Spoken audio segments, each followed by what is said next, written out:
we're gonna go on from college football to actually college basketball, in which number one UNC in the AP polls, like Rashad was referring to, was ranked number one coming out because UNC always consistently has a great recruiting class, and they're bringing back a lot of experienced guards and talent. So now with Marcus Paige, their starting guard, being injured with a broken hand, he's gonna miss 3 to 4 weeks.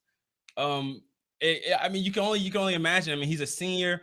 It's gonna definitely hurt their chances, their rankings and their ability to play. They play their first game is on November 13th. So and I think that y'all opened up against Temple, right? Yeah, they opened up against Temple. So they're gonna be playing without Marcus Paige. Yeah, they're gonna play without Marcus Paige now. And Marcus Paige was a player who was playing really well, especially in the tournament, because he's always had these little lingering injuries, but he's always managed to still be able to stay on the court and play. But now this is one that's going to sideline him for a good while. So how do y'all think it's going to affect the UNC and how they will progress at the beginning of the season without Marcus Paige? We'll start with the UNC fan himself.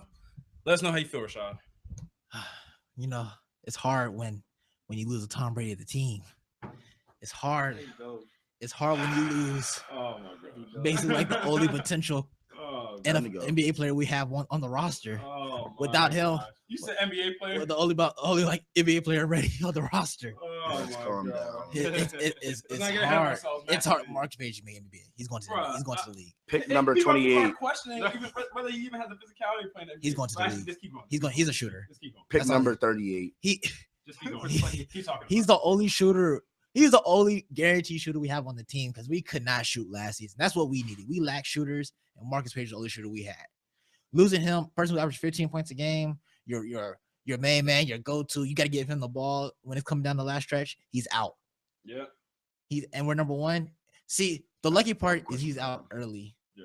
And wait until you finish it. And the first couple teams we play, why he's gonna be out aren't bad. We can handle it. Theo Pinson in there and Joel Berry and Nate Britt. We can handle it with them in there. But when it comes to what about that freshman y'all got? Kevin, what's his name? The shooter that transferred from he's a shooter. That's all. He's a shooter. Boy can strike it. That's for sure. So Rashad, I'm not well versed on UNC. Not really a fan of UNC or Duke or the state of North Carolina. What did y'all recruiting class look like this year? So our recruiting class has been awful for the past couple of years. So it's been Kentucky, and it's actually been Kentucky and Duke and stuff. Well, I was just asking, did y'all bring back basically? We brought some sweet shooters though. No, what I'm saying, did you bring back? Did y'all? We bought one sweet shooter. Did y'all bring back basically the exact same team y'all had last year with the new shooter? We brought the new shooter. We lost JP Tokeno, our strongest defender, and we brought everybody else back. So basically, we're a veteran team. Basically, you have the same team from last year with a new shooter now. With another shooter. All right. When you're done, I'll try to take next. So that's basically why we're ranked number one, is because we have veteran players who's been college playoff experience and everything now, and you come in with teams that you don't know what you're gonna have because everybody's doing one and done. So we're like, well, we know what they can do now with the team they have, plus another year of experience. So I understand why they should be number one. But now losing Marcus Paige, which we needed most important than anything on this team, is gonna hurt tremendously.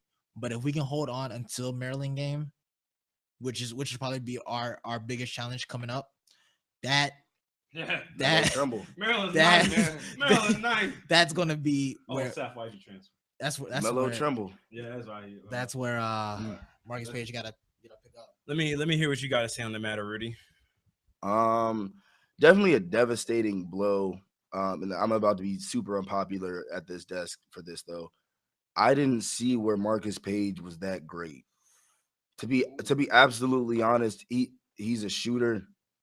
He's a shooter that can't really create his own shot. He runs off of a lot of screens. He's honestly a shooting guard in a point guard's body. But what I'm saying is, yeah, he's a shooting guard in a point guard's body. Yeah, that's always why I'm just saying from last season, unless he changed his game from last season, what I remember was him running around a lot of off-ball screens, trying to get open, and that's what the North Carolina offense was predicated around. That's honestly. But do you guys understand why he did that? He did that because they needed him to score. Yeah. But that's what I'm getting to.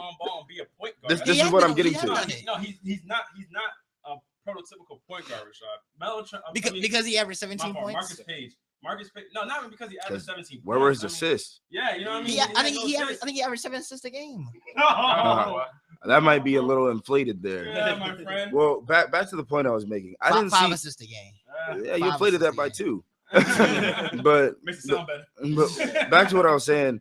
I'm not saying he's a horrible player. I just don't see where he is like this world-beating player that everyone needs to, have. He's a great player that teams need to game plan for. I respect that. You lose that piece.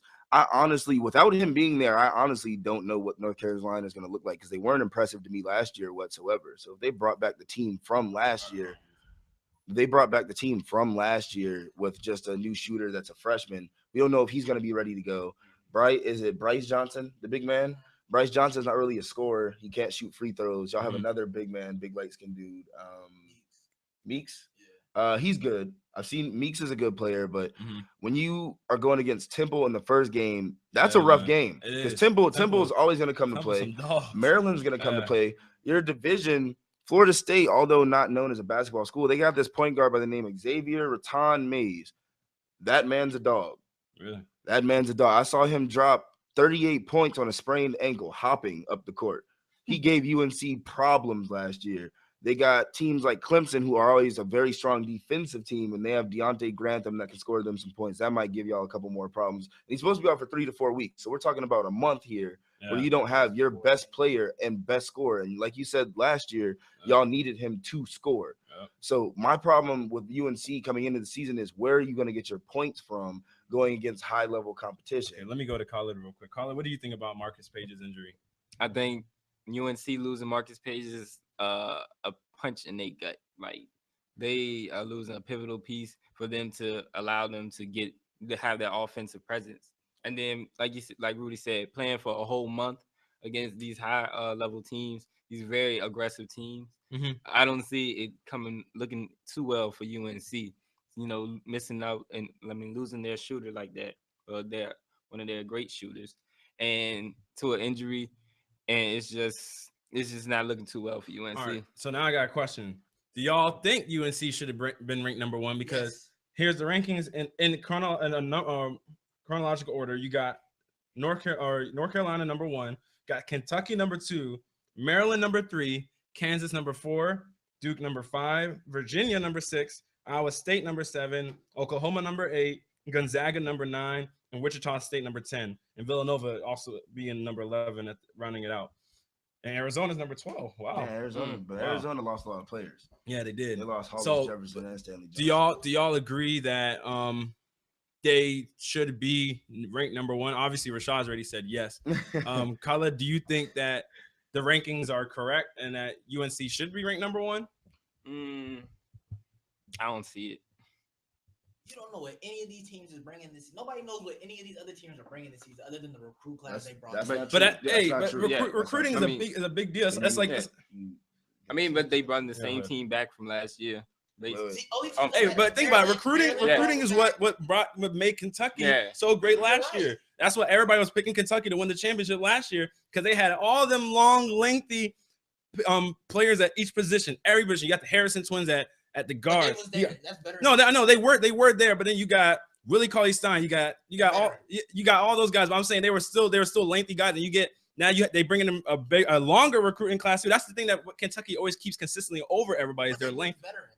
You do need veterans. I'm not disagreeing with the fact that y'all got ranked. I'm not disagreeing. I'm just saying that's the play. That's how recruiting class plays in. It's like in the NBA when a team's drafting Anthony Davis, you're gonna probably guess that team's gonna be better than what they were. And in recruiting, you're bringing in more than just one player. So when you're recruiting, these are projections off of the players you already got now, and then the players you will soon get. So recruiting plays a part in it. I didn't say it didn't. I'm just saying we don't know what these teams are gonna have, which should make them guaranteed number 1. So you're saying because UNC, you know what they're gonna have, they should be number 1. A shoddy offensive game. They lost to Wisconsin last year in the tournament. Wisconsin was a great veteran team that made it. What did you say? I said yes, but I don't think that y'all are the same caliber of veteran team as Wisconsin was, though. But we lost to them. That's what I'm saying. Like, you're right. We wasn't the same team they were. That's why they beat us. No, I'm saying this year's UNC team, I don't think you can compare to last year's Wisconsin team. That's not the same level of veteran because they had 4 or 5 different players that could get it done for y'all. The only player I see getting it done for y'all is Marcus I'm not really Paige. comparing though. I'm saying that's who we lost to in the tournament. Mm-hmm. You know what I'm saying? So we didn't make the national championship, of course, because Duke won. But I know that hurt to say. That hurts, I know that burn coming up. But another shout out to Nick. But we lost to a great team that people won't even project us to make it to that my team. brother, actually. That won't even project us to make it to that game. So we made it further than expectations. So why can't we sit here and be like presume that we're going to be good this season? Because like you just said, y'all can't shoot. But we bring in a shooter. One. Hey. And he's a freshman. We can't see. Look at every single team's recruiting class. Yeah. And he's a freshman. These guys have been tracking these guys throughout the whole summer, throughout their whole high school career. So I mean, we need to track them to actually say who has the better recruiting class. But from what it sounds like, from what you make it sound like UNC, Marcus Paige is the one that makes everything go. But then you give someone like a Nate Britt, Joel Berry more experience, more. But Nate Britt's a senior. What more experience does he need? Frank Kaminsky took 4 seasons. Frank Kaminsky took 4 seasons. Frank Kaminsky went from started on the bench to not averaging really anything in sophomore season to start being productive and then exploding out his senior year. So what do you mean more experience than you need? So no, but I'm saying he's a backup guard. You're right, but he might be able to become a starter now for the first 5-6 games until Marcus Paige comes back. Excuse me. And he actually started some in the playoffs. I want to intervene in the here real tournament. All right, go ahead. I agree that UNC should be in the top 5, but I do not agree that UNC should be number 1. Simply because Maryland is better than UNC. Melo Trimble is better than Marcus Paige. Melo Trimble's a problem. And that team. Where did that team go last year? I mean, that team made the tournament and they ended up losing to a very high level team as well, just like UNC. I mean, it happens. You play teams that are better than you, but Maryland is better than UNC, in my opinion. Kansas lose sooner than us?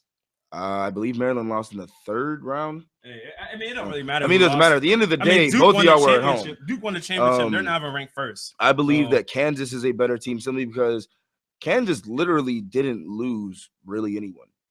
Like, literally, they lost Kelly Oubre, and Kelly Oubre can't play offense and was very raw on defense, and they had a good recruiting class. And Bill Self is always going to have that team ready to play. I think Kansas it should be higher ranked than they are. I think Kentucky should be a little bit lower ranked than they are. The number 2, they're always going to give Kentucky respect off their recruiting classes. But as we see, I believe 2 years ago, it doesn't always work out. No. It doesn't always work out. When they had Nerlens Noel. No, when they had Nerlens Noel. It doesn't always work out because, you don't know what these guys are going to be like when they come in. Virginia, I'm going to have to see them in action before I say they're worthy of being number 6. That's a hard sell. They lost Justin Anderson. They lost Justin Anderson and a couple other pieces. Iowa State, I believe, needs to be higher than 7. They have the exact same team. I think it's because they lost their coach to the Chicago Bulls, but they literally have the exact same team that won like 25 games last year. Same thing with Oklahoma. They have the exact same team. Other than that, I pretty much agree with everything. Word. Okay. Well, we could come on, man. We watch out for Texas playing basketball this year. Shaka Smart, new coach. Havoc defense in Texas. Havoc is in Texas. That's the reason I got the shooter now. He was going to play for VCU. Yeah. And then he was like, "Oh, Shaka gone. I'm out." Who was it? Who was the player that somebody decommitted from Ohio State actually recently? I was like, damn, my man just pulled a DeAndre Jordan. Yeah. And I can't remember who it was, but that's what the shooter we did, guys. I mean, hey, when a coach leaves that recruited you, that isn't see the way that it works with recruiting is like if your coach that recruited you leaves, when you get there, the new coach doesn't know who you are. So that doesn't mean you're really gonna have it's not a guarantee that you're gonna have a starting spot or a scholarship. He's gonna be like, who are you? That's kind of how my friend Tay is at Averett. So, earning a spot, about to be a starter. Yeah. A new coach come in, they gotta earn it all again. Yeah. Who are you? But